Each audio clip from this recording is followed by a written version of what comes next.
Bienvenidos a una emisión más del Sistema Informativo CANEC, que en esta ocasión se viste de gala con la presencia del doctor Fernando Tenorio Tagle, investigador del Instituto Nacional de Ciencias Penales. Bienvenido. Doctor, actualmente en México se ha dado la explosión de la criminología. ¿Están preparadas las instituciones en nuestro país para hacerle frente correctamente? Bueno, la explosión de la criminalidad sería en nuestro caso, ¿no? Que va aumentando paulatinamente, pero muy constante, de manera constante, pero no solamente en nuestro país, sino mundialmente hablando. En ocasiones nos afecta mucho saber de diversos tipos de asaltos o diversas formas de violencia, pero si apreciamos los actos calificados como terroristas están ocurriendo en Europa, pues el crimen convencional pues palidece ante este tipo de violencia. Pero en todo el mundo esto se viene verificando. De hecho, me parece que en las últimas investigaciones que elaboramos en el inicio de este milenio han probado que la criminalidad es homogénea mundialmente en términos cuantitativos. Y eso significa que en todos los países o por ciudades, como también lo hemos probado, sea de Europa o sea de América Latina, que son las únicas realidades que hemos hecho trabajos, perdón, la criminalidad es cuantitativamente la misma y esta es, denuncie o no se denuncie, equivalente entre un 20 y un 25% de su población. Eso significaría que si este país tiene 100 millones de habitantes, soy consciente que somos más, pero si fueran 100 millones se cometerían entre 20 y 25 millones de delitos al año. En Italia, que son 60 millones, se cometen al menos 12 millones de delitos al año. Pero hay una diferencia cualitativa importante ahí, porque la violencia se desata muchísimo más en nuestro continente. Hoy es el continente más violento del mundo y la región más violenta de nuestro continente es América Latina. Y le doy algunos ejemplos. Honduras, en estadísticas oficiales, mata homicidios dolosos, mata 90 personas por cada 100.000 habitantes. Nosotros, oficialmente 16, aunque sabemos que si descargamos la tierra un poco, se detectarán más cadáveres, entonces esta cifra habría que aumentarla. En cambio, hay 9 países de la Unión Europea, lo que se conoce como Unión, la Comunidad Económica Europea, que mata menos de una persona por cada 100.000 habitantes. Eso significa que aunque el mismo número de delitos se verifica allá y acá se verifica con altos márgenes de violencia allá sin esta violencia, ¿no? No es necesaria, digamos, para los mismos fines. Ninguna institución está preparada para esto, ni en Europa, ni en América, ¿no? Y esto se refleja en los márgenes de impunidad que existen. La impunidad, la media mundial, o sea, háblese de México, de Brasil o de Francia, la impunidad es 95% frente a los delitos denunciados. Si incluimos los delitos no denunciados, que la cultura criminológica la llama la cifra oscura de la criminalidad, entonces la impunidad crece 99.5%. En todos estos casos se ha prescindido de 3 tráficos, son vitales, poderosísimos, son tráfico de drogas, armas y personas, según las codificaciones, como lo nombren, no importa. Y si incluimos el tráfico de drogas, entonces la impunidad crece 99.999. O sea que el sistema de justicia penal solo tiene capacidad para enfrentar la milésima parte de un 1% de la real criminalidad en todo el mundo. No solo en México, en todo el mundo. Es complicado, ¿no? Sí. Gracias. ¿Los agentes investigadores, es decir, el personal involucrado, están correctamente capacitados o qué cree que les falta? Bueno, en realidad, no solo aquí, sino en todo el mundo también, estas cuestiones son también muy homogéneas.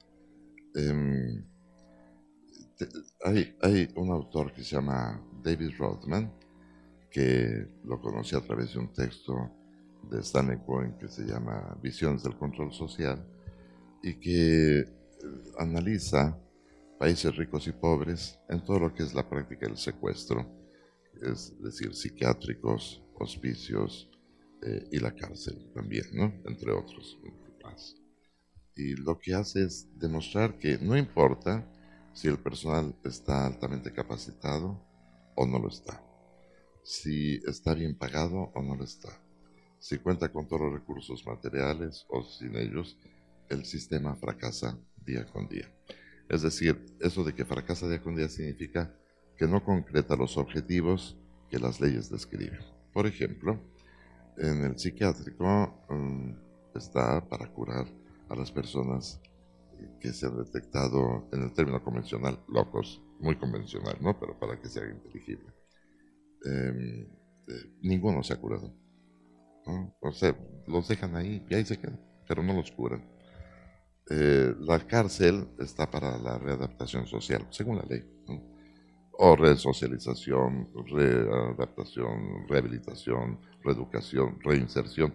Es lo mismo, al final de cuentas, lo que quieren es que no delinca cuando salga, ¿no? Y no hay un solo caso en el mundo de esta ideología real. E irónicamente se puede decir, los hospicios de pobres, ninguno sale rico, tampoco, ¿verdad? Bueno, entonces se fracasa realmente. Y la ventaja es que se trabaja en países ricos y países pobres y el resultado es exactamente igual, el mismo. Pero esto se debe a una distinción que, aunque se le deba a Robert Merton, el sociólogo norteamericano, está presente en otras disciplinas como el psicoanálisis con Sigmund Freud, eh, y todavía mejor más adelante con Carl Jung, que se refiere a cuáles son las funciones declaradas o manifiestas y cuáles son las funciones latentes.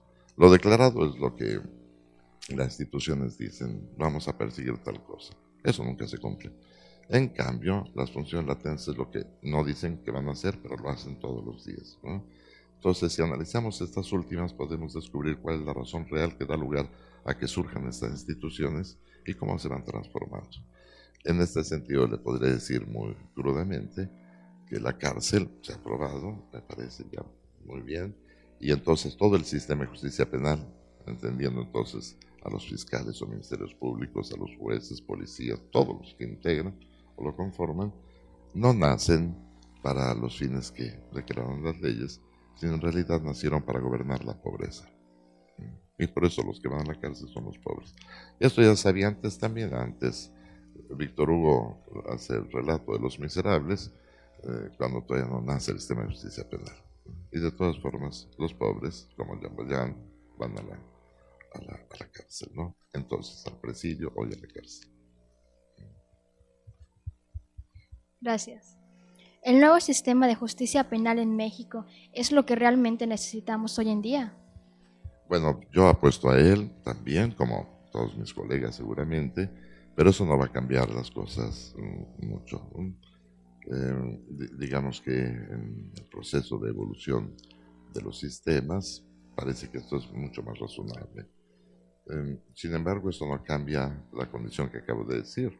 El sistema nace para gobernar la pobreza y ahora los pobres con el sistema nuevo también irán a la cárcel, como se ha probado en aquellos países que lo tienen desde siempre, como el caso europeo o el caso chileno más recientemente y así, ¿no? Todos ellos, en cualquier país donde ya esto tenga su muy buena experiencia en años, los pobres también van a la cárcel.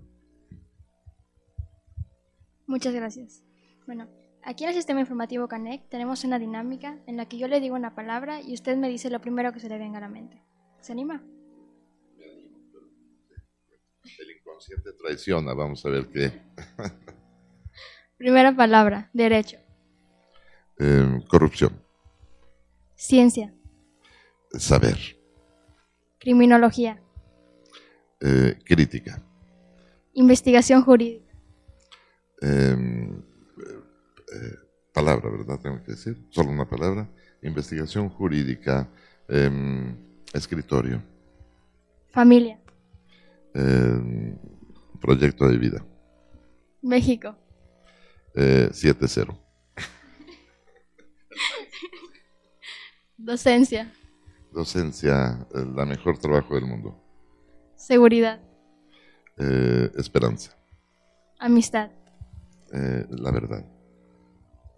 Ya para finalizar, ¿qué mensaje le gustaría dejarle a los alumnos de la Facultad de Derecho de la UADY? Leer muchísimo, porque solo así tenemos conciencia de la realidad y podemos entrar en crisis y poner en crisis el sistema y cambiar todos. Muchísimas gracias.